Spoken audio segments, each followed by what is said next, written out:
Oke, bismillahirrahmanirrahim. Assalamualaikum warahmatullahi wabarakatuh. Gimana kabarnya teman-teman semua? Semoga selalu dalam keadaan sehat. Baik, tadi udah absen ya. Hari ini kita lanjutkan materi kita. Di tengah wabah virus corona ini mengharuskan kita untuk belajar di rumah. Semoga tidak mengurangi spirit kita untuk tetap belajar ya teman-teman. Tentunya teman-teman semua harus jaga kesehatan. Walaupun di rumah juga jangan digunakan waktunya untuk tidur aja ya. Sekarang waktu sudah menunjukkan jam 8:04 ya. Baik, kita mulai pembahasan kita. Di sini yang akan kita kaji adalah KD terkait dengan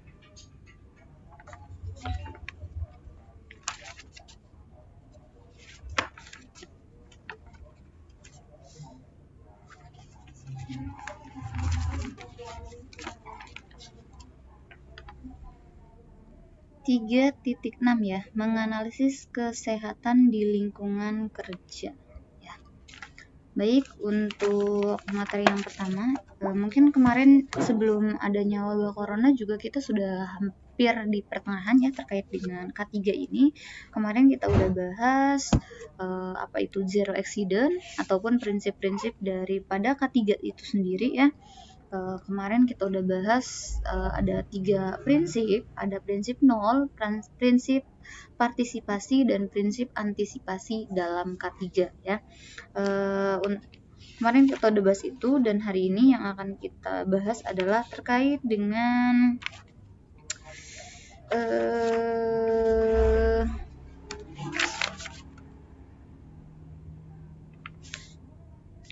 prosedur keselamatan, kesehatan, dan keamanan kerja.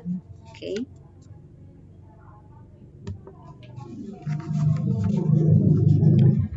Nah, di sini tentunya teman-teman semua ketika kita bekerja di salah satu pabrik ataupun di salah satu perusahaan, tentunya perusahaan tersebut itu selalu memproteksi dengan aturan-aturan ya, ataupun dengan SOP, standar operasional prosedur di dalam suatu perusahaan.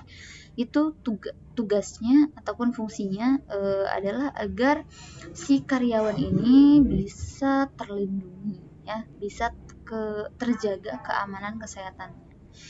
Nah, di sini untuk prosedur K3 sendiri ini adalah tahap ataupun proses suatu kegiatan untuk menyelesaikan aktivitas ataupun metode, cara, langkah demi langkah dalam satu pekerjaan dengan memperhatikan keselamatan, kesehatan, dan keamanan ya.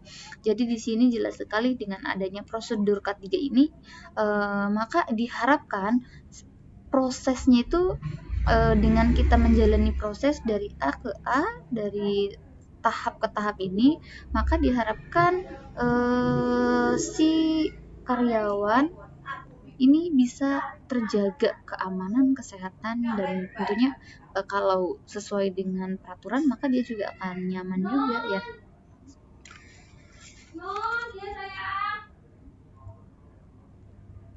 Nah, tapi sebelum kita lari terkait dengan prosedurnya seperti apa, kita akan kaji dulu sebenarnya terkait dengan kecelakaan kerjanya itu sendiri, penyebabnya apa sih?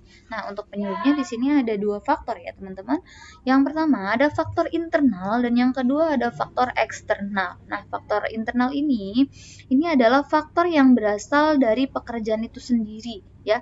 Seperti perilaku kerjanya. Jadi intinya kalau faktor internal itu kecelakaan itu terjadi karena si pekerjanya itu sendiri ya. Contohnya karena dianya lagi ngantuk, karena dianya lagi depresi, karena dianya lagi banyak pikiran gitu. Alhasil dengan keadaan si pekerjanya itu maka mengakibatkan terjadinya kecelakaan di tempat kerja ya. Itu kalau untuk faktor internal. Selanjutnya ada juga faktor eksternal. Nah, terjadinya penyebab kecelakaan kerja ini ada juga dari faktor eksternal.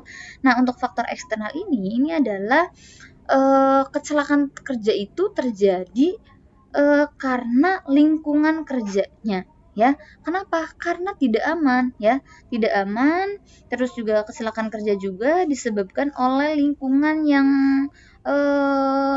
selain dari lingkungannya yang nggak aman, peralatannya juga yang nggak aman kayak gitu. Makanya terjadinya kecelakaan kerja ya. Itu adalah faktor ataupun penyebab terjadinya kecelakaan kerja. Faktor internal dan faktor eksternal. Faktor internal itu yang dari dalam ataupun berasal dari pekerja itu sendiri sehingga terjadinya kecelakaan kerja, dan yang kedua itu faktor eksternal di mana terjadi karena memang lingkungannya yang nggak aman ataupun karena alat-alat yang digunakannya beresiko tinggi ya. Itu kalau untuk penyebab terjadinya kecelakaan kerja.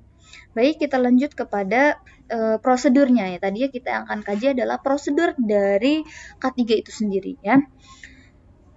Sebenarnya untuk kecelakaan kerja ini bisa ataupun mungkin terjadi. Tapi gimana caranya sih biar tidak terjadi? Nah, agar tidak terjadi ini maka kita perlu meminimalisir ya.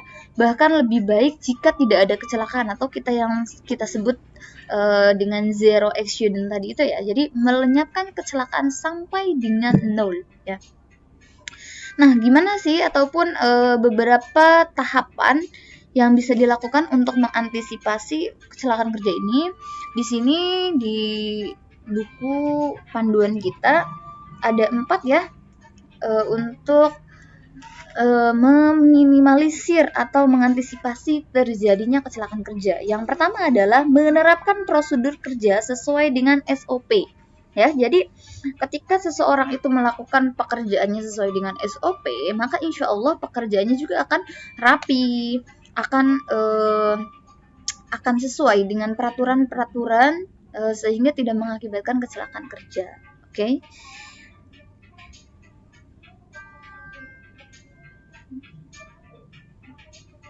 Yang kedua, melaksanakan prosedur dengan memperhatikan K3 ya. Jadi melaksanakan prosedur dengan memperhatikan K3 ini adalah yang pertama, pimpinan atau pengusaha harus menyiapkan dan menyediakan kesejahteraan, keselamatan, kesehatan bagi pekerja di tempat kerja, akses yang aman di tempat kerja, informasi, pelatihan dan supervisi ya. Jadi kalau dari pemimpin itu sendiri, pemimpin harus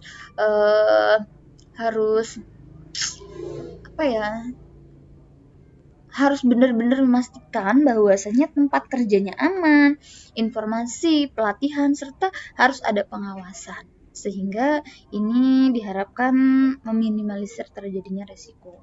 Sedangkan kalau dari karyawannya itu sendiri, si karyawan ini harus bekerja sama dengan pimpinan dan tenaga kerja yang lain, bekerja dan menggunakan peralatan dengan aman, sama memperhatikan keselamatan dan kesehatan yang lain tempat kerja, bekerja sesuai dengan peraturan atau prosedur kerja ya. Jadi walaupun adanya SOP, tapi kalau karyawannya tidak melakukan SOP itu, maka bisa saja kecelakaan itu terjadi. Di skip dulu ya karena baterainya low.